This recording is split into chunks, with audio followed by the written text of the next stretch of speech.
content inside the electrical initiated arc. That I'm going to that paper. So there will be a very simple LC or RLC equation that we use for this simulation. And after that, we saw that it doesn't work because the case is that when you have this type of explosion, the temperature goes very high. So the resistance of the copper is very sensitive to temperature. The temperature goes in the range of kilokelvins, tens of kilokelvins. So the radiation is important. We calculated the radiation and applied here. And finally, we could make a good estimation of the voltage and resistance. You will see here, if we don't consider the radiation, these two lines are the results of the simulation for the voltage and current. And the green is the measured one. So you see they are not similar, but if I apply the radiation inside, then you will see it just follows the case to around 80 microseconds. But the case is here that at the 80 near the 76 microsecond, suddenly the voltage has changed, but in the simulation doesn't happen. And it's from here that the wire explosion process started. Before this time, you have that you to the 76 microsecond, you have a slow warming because of the increasing of the current. The wire is just warming, near to melting, but has not exploded yet. At this time, explosion happened, and this explosion will increase the resistance and also will increase the voltage. So from here, we have another setup for the simulation. And that setup, I showed here also in detail that there are some terms in the name of the scaled resistance, and you can also calculate the R powered by minus half for this resistance to see the how it acts. And the blue one is the simulated based on a circuit equation coupled with radiation. But these two are the measured, and you see at the 77 microsecond, they don't follow each other. So the explosion has happened here. In order to simulate this explosion and the shock wave expansion, again, we need to have these equations. These equations are the high Mach number equations for the flows. And after that, I applied the van der Waals equation for the non-ideal gas. Arling, we didn't consider it ideal. We just considered it's a non-ideal gas. So the PV is RT is not so simple. It's P plus NA divided by V2. They're multiplied by V minus NB. A and B are defined here for the mixture. And for the nitrogen, we have this A and B. And based on it's angstrom, it's the radius of the molecules. So after that, we just came to that, okay, the energy in the wire is this, and this energy make a density, the volume density inside the wire. And after that, when I have this explosion, if I just solve this equation, you will see in this equation, there's a rho, and this rho is for the mixture inside the simulation. After that, I will use this equation. This equation is famous to Dumas method.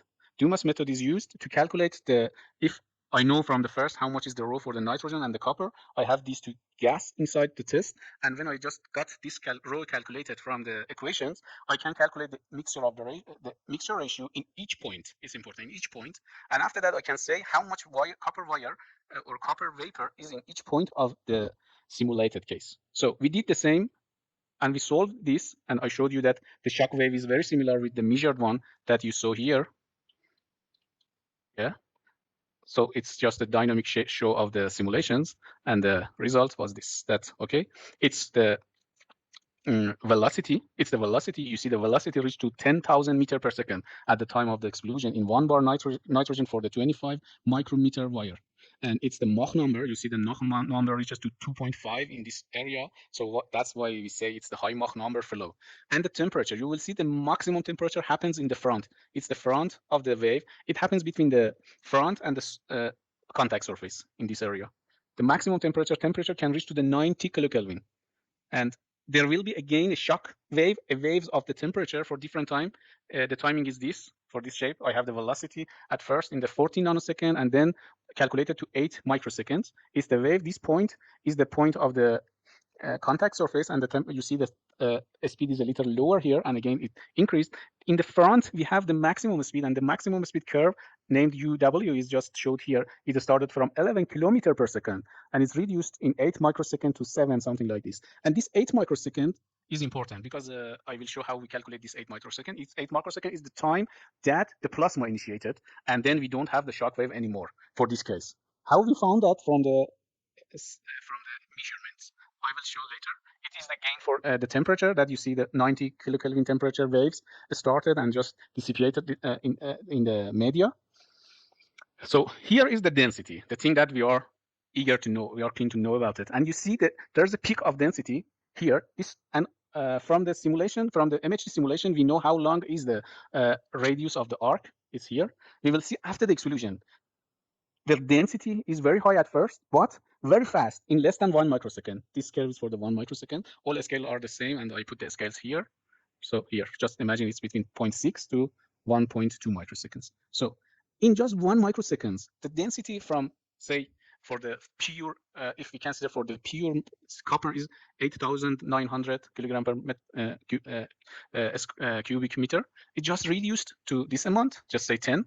And after that, this wave is going, but the peak of the wave is in the contact surface. And after that, another local peak is in the front. That this wave takes most of the copper vapor out of the arc area. So it's good thing. You see, we have the pressure, very high pressures in the bar. It's 10,000 bar. It means in the range of gigapascal. And we just generated waves of pressure with the range of gigapascal in these simulations. And also it is real in the fact it happened. In fact, it happens in the experiments. What about if we change the copper wire diameter? We change it to 40 micrometer. Again, all the calculation shows that the velocity comes very down. Just see, when you increase the size of the wire, the energy density goes down, so the shock wave speed comes down, and so the velocity is very lower. And here I have these velocities, and the time for the start of the plasma or the plasma formation is higher here. It's 44 microseconds. And again, I have a density just is moving at pressure. The pressure is 10 times lower. And again, a density, it's for 100 micrometer. If I increase the size of wire, you will see again the speed comes down and down, and also the time for the say plasma formation after the explosion is higher. So here we just studied the effect of the pressure. What about if I change the filling pressure? I feel that when I change the pressure, it means that I just keep the vapor together.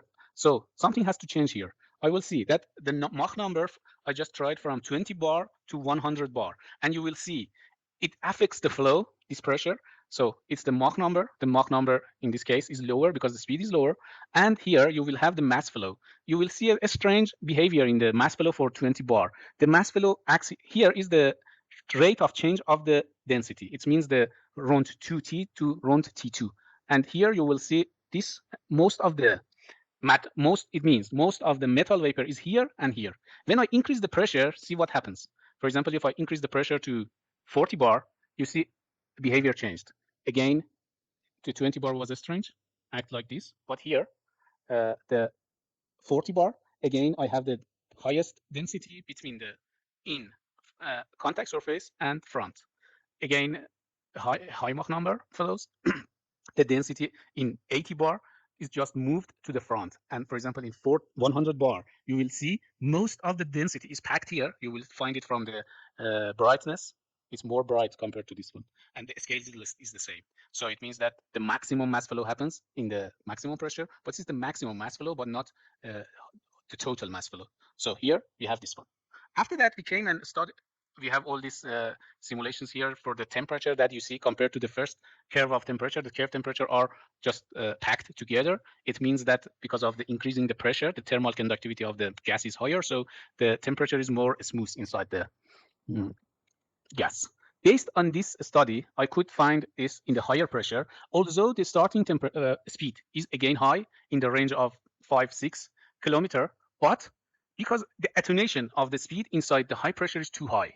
It means just in a few microseconds, in less than 10 to 15 microseconds, the speed of the wave from 5 kilometer per second comes down to just 900 meter per second or 800 meter per second. It means most of the copper vapor remain near to the wire or near to the center. So here we just came and from the Hudson's method that I showed you at first, calculated the amount of the copper vapor inside the arcing area for different pressure from the 0 to 100. And you see, as much as I increase the pressure, the amount of the copper vapor remains inside the arcing area is too high. It reaches to around 50%. It means that it's not a good way to initiate an arc, a high pressure arc, with the metal wire, with the excluding wire, because in high pressure, a lot of amount of the copper remains in the arcing area, and it will affect all the parameters of this plasma. So maybe you would remember from the Fahim thesis and from Fahim papers that Fahim and Nina tried this case, this setup, and they found on 20 bar, they have a failure in the test. And this failure was much worse than 1 bar. It means that if you increase the pressure in the nitrogen to 20 bar, the current interruption property or ability of that was lower than 1 bar. And you had the best in 40 bar. So I came and I studied this case in the simulation. I found how much is, in this case, when you have the nozzle, there's two waves. One of the waves goes from the wire cylindrical and just perpendicular to the wire to the nozzle, and then return back and just make a flow to exhaust the material out of nozzle. And this part of the wire just goes in this direction. And after that, there's a superpositioning law here that you can calculate the metal content vapor. And I did. And the strange result is here. It's 20 bar and it is 40 bar. You will see in the 20 bar for this setup, you will have a huge amount, the maximum of the metal vapor inside, and the 40 bar is the minimum. So it can explain what happens in the 20 bar. And you see for 20 bar, it's even higher than 1 bar. You will see here. And it just explains this, and something else is I will say later, this explains the reasons of the failure. So we tried it's inside the nozzle. The waves for the 25 micrometer in 1 bar with the nozzle of the 2 millimeter diameter, when the waves of the temperature and the velocity goes and just returns back to inside, and it happens for the 80 bar and in 80 bar with the nozzle of 2 millimeter and the nozzle of 4 millimeter diameter. And you will see that, for example, in this case, in the lower temperature, you have the maximum, lower pressure, you have the maximum temperature to 2200 kilokelvin, and here the temperature is lower, it's to 39 almost in the higher pressures. And it's the speed, and most of the material goes on this line. Say, let me bring,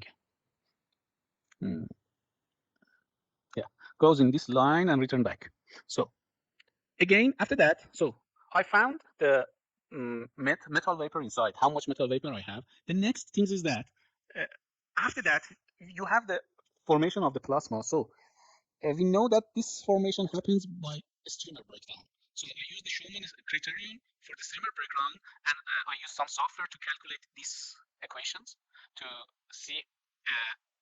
You're familiar with this one. It's the attachments and the ionizations coefficients that are the 1000 coefficients of the matter gas. I have the exact amount of the mixture ratio, and after that I used another software, the Baltic Plus, that solved the Boltzmann equation. And after that I could calculate these two parameters for the mixture of the nitrogen copper in different range of the temperature and electric field, the reduced electric field in the thousands.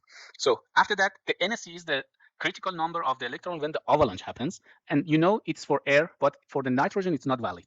For the nitrogen it's very low, in range of 3-4, something like this. And there's a suggestion in the reference 26 that you can calculate this for nitrogen. Then I tried to, in my 3D model, to just check if I can calculate the exact voltage of the plasma formation. We tried a lot. We used the technical grade nitrogen. The technical grade nitrogen has around 1% of oxygen, something like this.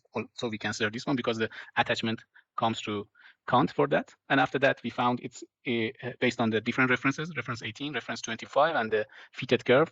We tried to see what happens. Finally, we found this equation is valid for 10 bar centimeter. Our distance between our electrodes is 3. So we just could apply it to 1 bar.